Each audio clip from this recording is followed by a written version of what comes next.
Hello class 12 कैसे हैं आप लोग। Welcome back to my channel Sujeet Singh commerce battle ground. तो क्लास 12 हम लोगों ने प्रॉफिट शेयरिंग रेशियो के अंदर में अपने गुडविल के टॉपिक को कंप्लीट कर लिया था। अब हम यहां पर स्टार्ट करें एक fresh topic that is accounting for accumulated profit and reserve.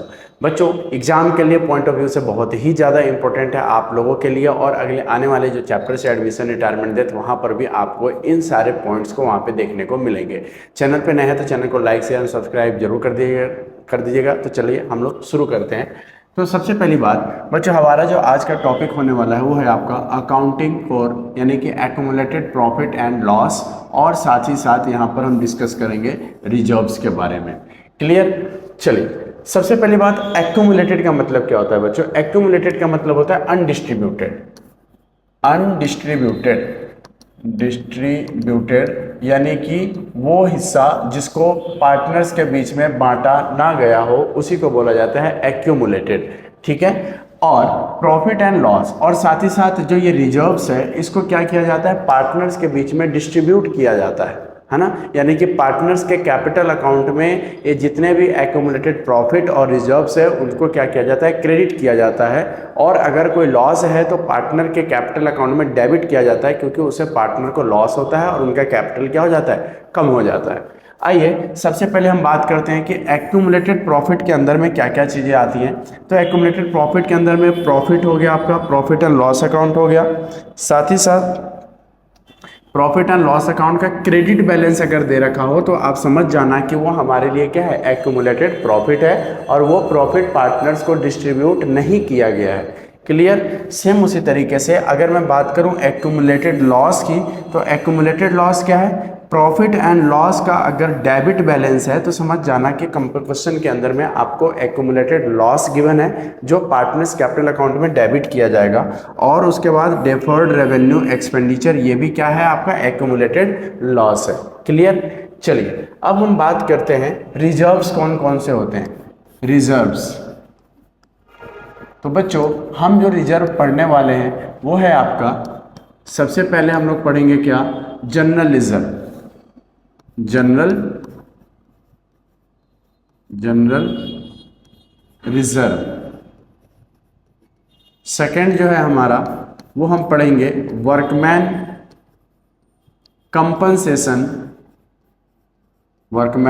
Compensation reserve.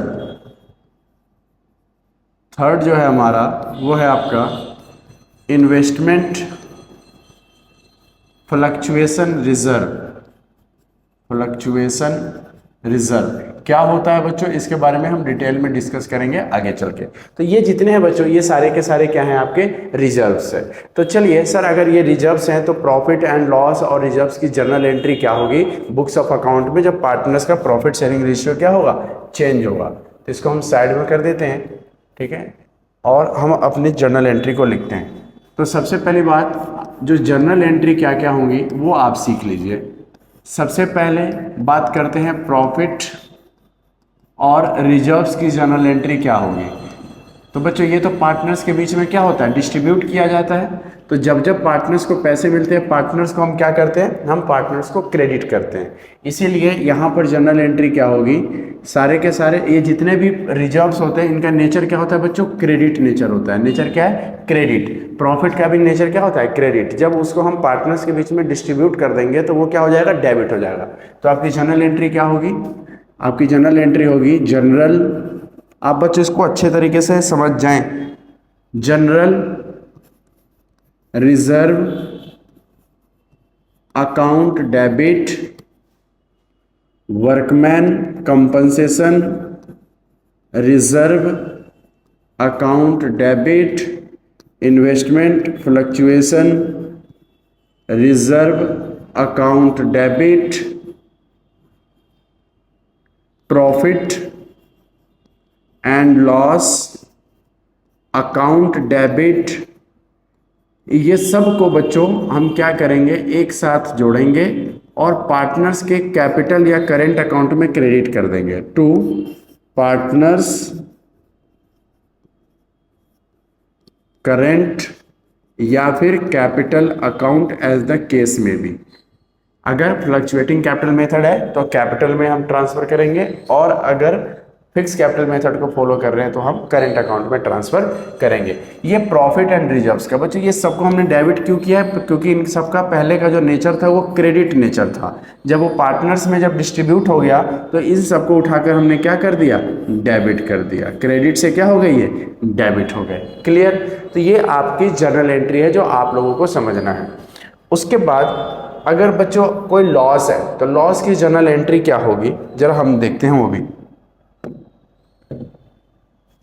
अगर एक्यूमुलेटेड लॉस है, एक्यूमुलेटेड लॉस है बच्चों, ये वर्कमैन कंपनसेशन रिजर्व, आईएफआर और जनरल रिजर्व में कुछ कंडीशंस है, जब मैं वो आपको कराऊंगा तो आपको क्लियर करूंगा मैं, ठीक है। बहुत सारे ऐसे हैं जो इनके पॉइंट्स को आप लोगों को पेड सिलेबस, पेड कोर्सेज के अंदर में आपको प्रोवाइड किया जाएगा। मैं आप लोगों को यहीं पे बताऊंगा कि इनका ट्रीटमेंट क्या होता है, कैसे हम इसको क्या करेंगे, ट्रीट करेंगे under different different questions. Accumulated loss की अगर मैं बात करूं तो यहाँ जर्नल एंट्री क्या होगी, यहाँ जर्नल एंट्री होगी। अब आपको पता है एक्यूमुलेटेड लॉस किसे कहते हैं, जो प्रॉफिट एंड लॉस का डेबिट बैलेंस होता है, यानी उसका नेचर कैसा होता है, डेबिट नेचर होता है। जब उस लॉस को पार्टनर्स में डिस्ट्रीब्यूट किया जाता है तो वो क्रेडिट हो जाता है और पार्टनर क्या हो जाते हैं, डेबिट हो जाते हैं। तो इसकी एंट्री क्या होगी आपकी, पार्टनर्स कैपिटल या फिर current account debit to profit and loss account to deferred revenue expenditure account. ये जो बच्चों एक्यूमुलेटेड लॉस जो होते हैं ना, ये आपको किस साइड से होगा, आपको appear in asset side of the balance sheet. ये किस साइड नजर आएगा आपको, asset side of the balance sheet. Balance sheet के असेट साइड में आपको ये चीजें नजर आएंगी। और जो ये जो दे रखे हैं ये सारे के सारे कहाँ अपीयर होगा, लायबिलिटी साइड में आपको अपीयर हो रही होंगी। समझ में आ गई बात, ये आपको ध्यान रखना है। तो ये हमारी accounting for accumulated profit and reserves है जो आप लोगों को अच्छे तरीके से ध्यान रखना है। क्लियर। चलिए अब आज का, जैसा कि मैं आप लोगों को बताऊं, आज जो हम डिस्कस करने वाले हैं वो है आपका वर्कमैन कंपनसेशन रिजर्व। ये वाला जो टॉपिक है इसको हम लोग डिस्कस करेंगे डिटेल में। What is workman compensation reserve. बच्चों एग्जाम के अंदर में आप लोगों को 1 मार्क्स का क्वेश्चन यहां से देखने को मिल सकता है। साथ ही साथ आप लोगों को जो 6 मार्क्स के जो लेंदी क्वेश्चंस है उसके अंदर में इसके पॉइंट्स आपको देखने को मिल सकते हैं। इसीलिए आपको ये टॉपिक अच्छे तरीके से समझना जरूरी है और इसके जनरल एंट्रीज भी। तो बात करें हम वर्कमैन कंपनसेशन रिजर्व की, तो what is workman compensation reserve. Reserve का मतलब होता है बच्चों एक प्रकार का गुल्लक, एक प्रकार का क्या है, गुल्लक है। आपने देखा होगा वो मूवी देखा ना, मुझसे शादी करोगी, जिसके अंदर में जो सलमान खान है वो अलग अलग गुल्लक बना के रखता है, सिस्टर की शादी के लिए है ना, अपने मदर की आंख के लिए, प्लस अपने लिए।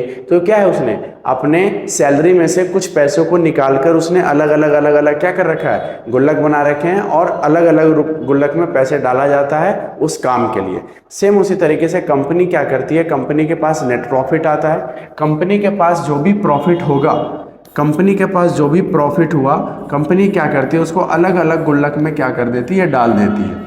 ठीक है, इसमें डाल देगी, इसमें से डाल देगी और इसमें से डाल देगी, और हर एक गुल्लक का अपना अपना काम होता है। सेम उसी तरीके से कंपनी क्या करती है, अपने प्रॉफिट में से कुछ अमाउंट उस गुल्लक में डाल देती है जो वर्कर्स के लिए होते हैं, जो आगे चलकर अगर वर्कर्स को किसी भी प्रकार का कोई हानि पहुंचता है, किसी भी प्रकार का कोई लॉस होता है, हाथ टूट गया, पैर कट गया, किसी की डेथ हो गई किसी वर्कर की, तो उस कंडीशन में कंपनी को उस वर्कर्स को कंपनसेट करना होता है। तो कंपनी कहाँ से देगी, तो कंपनी कभी भी अपने डायरेक्ट नेट प्रॉफिट से पैसा नहीं देती, उसके लिए एक अलग से रिजर्व बनाया रहता है। उस रिजर्व को बोला जाता है वर्कमैन कंपनसेशन रिजर्व।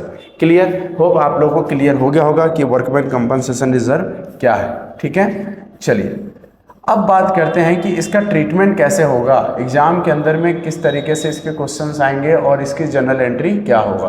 तो चलिए मैं आप लोगों को पूरा का पूरा अलग अलग केसेस करके आप लोगों के सामने रखता हूं। ये आपका क्वेश्चन है, क्वेश्चन को जरा ध्यान से समझिएगा। लिखा है X and Y are equal partner, X और वाई क्या है, इक्वल पार्टनर है। कौन सा पार्टनर है, इक्वल पार्टनर, मतलब कि वो आपस में क्या करते हैं, जो भी प्रॉफिट होता है उसको बराबर बराबर बांट लेते हैं। ठीक, आपको क्वेश्चन दिया रहेगा, बैलेंस शीट है, बैलेंस शीट में लायबिलिटी साइड में वर्कमैन कंपनसेशन रिजर्व कितना दे रखा है, 20,000, यानी कि गुल्लक में टोटल कितना रुपया पड़ा हुआ है, 20,000 रुपीज पड़ा हुआ है। क्लियर। चलिए अब हम बात करते हैं अलग अलग सिचुएशंस की कि एडिशनल इंफॉर्मेशन में आपको क्या क्या दिया रहेगा। तो सबसे पहले हम बात करते हैं नो इन्फॉर्मेशन। क्या है, नो इन्फॉर्मेशन, यानी कि अगर केस नंबर ए की बात करें, अगर आपको रिजर्व में 20,000 रुपये दिख रहा है और एडिशनल इन्फॉर्मेशन में कोई भी इन्फॉर्मेशन नहीं दे रखा है, इट मीन्स कि कोई भी क्लेम नहीं आया है, तो वो जो वर्कमैन कंपनसेशन रिजर्व का जो पैसा है वो पार्टनर्स आपस में बांट लेंगे। क्या कर लेंगे, आपस में डिस्ट्रीब्यूट कर लेंगे। जब वो आपस में डिस्ट्रीब्यूट करेंगे तो एंट्री क्या होगी, केस नंबर 1 की, केस नंबर ए की जो जनरल एंट्री होगी वो होगी आपकी workman compensation reserve account debit to a capital to X capital account, partners के बीच में क्या होगा, बांट दिया जाएगा। तो क्या एंट्री होगी, to workman compensation reserve account debit to X capital account to Y capital account. हम क्या करेंगे, जो रिजर्व में जो 20,000 रुपीज़ था उसको हम डिस्ट्रीब्यूट कर देंगे पार्टनर्स में इन इक्वल रेशियो, क्योंकि हमें क्वेश्चन में प्रॉफिट शेयरिंग रेशियो क्या दे रखा है, इक्वल दे रखा है। सिंपल हमने क्या कर देना है, इसको डिस्ट्रीब्यूट कर देना है।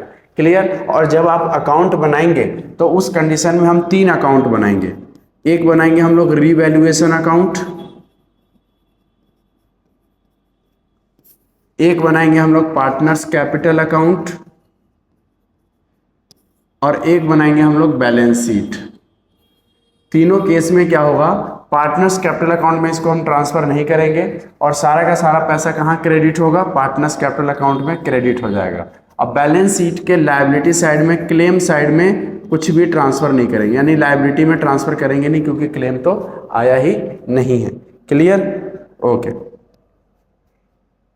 उसके बाद हम बात करते हैं आगे, और ये हमारा हो गया वर्कमैन कंपनसेशन रिजर्व का फर्स्ट केस। चलिए अब हम बात करते हैं आगे, सेकंड केस क्या है आपका, सेकंड केस है नो क्लेम। भाई पूरा साल बीत गया, आपके रिजर्व में 20,000 रुपये पड़े हुए हैं, अब कोई क्लेम आया ही नहीं, एक भी क्लेम नहीं आया। उस कंडीशन में क्या होगा, तो फिर से पार्टनर्स के बीच में क्या है, ये पूरा का पूरा पैसा जो है गुल्लक का वो डिस्ट्रीब्यूट कर दिया जाएगा। तो जो हमारी फर्स्ट वाली जो जनरल एंट्री है वही हमारी क्या हो जाएगी, यहाँ पर डिस्ट्रीब्यूट हो जाएगी।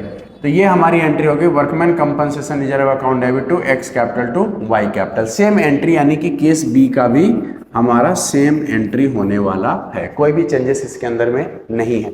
ठीक, ओके।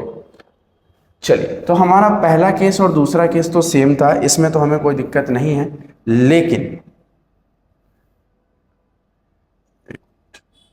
इसको हम सेकेंड केस की, थर्ड केस की बात करें तो यहां पर हमें क्लेम कितने का दे रखा है, क्लेम कितने का आ गया, 12,000 का आ गया। मतलब कि वर्कर्स ने उस साल आपके कंपनी के अंदर में क्लेम कर दिया कि भैया हमें 12,000 रुपए चाहिए। तो as a organisation, as a company, आपके लिए क्या है, वो लायबिलिटी है। लायबिलिटी क्या है कि हमें वर्कर्स को 12,000 रुपए देने हैं। तो आप तुरंत अपने गुल्लक में झांक कर देखो कि आपके गुल्लक में टोटल कितने रुपए पड़े हुए हैं। तो जैसे ही आप गुल्लक के अंदर में इसको देखोगे, आपको नजर आएगा आपके गुल्लक में 12,000 है और यहाँ कितना है, 20,000, यानी कि आपके गुल्लक में बहुत सारा पैसा है। तो क्या करोगे, इसकी जनरल एंट्री कैसे करोगे, जरा वो देखो आप।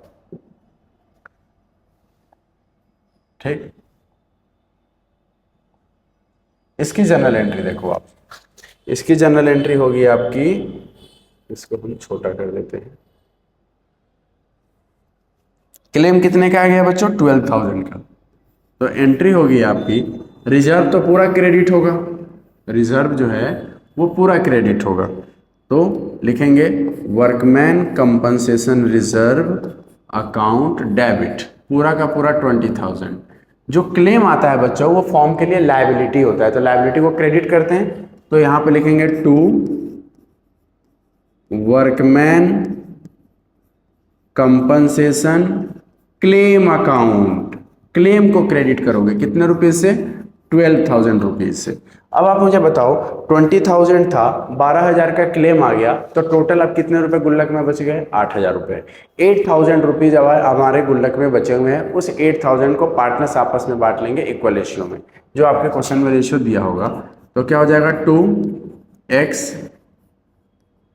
Capital account 2y capital account, x और y में बांट दोगे यानी कि 4,000 और 4,000। ये हमारा क्या हो गया, सेकंड केस हो गया। सर इसको हम अकाउंट में कैसे दिखाएंगे, बहुत इजी है बच्चों।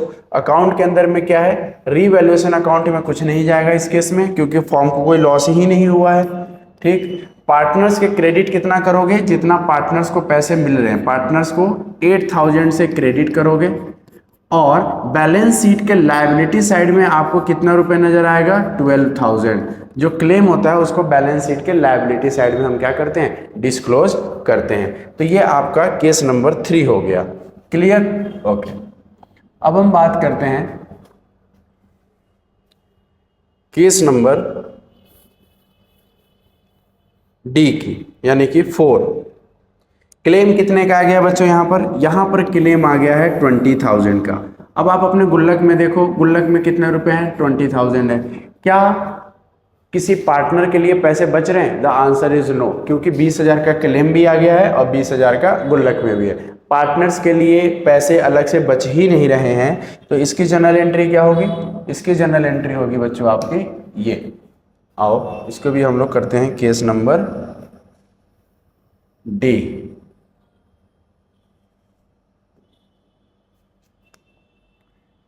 डी नंबर जो केस है तो करेंगे workman compensation reserve account debit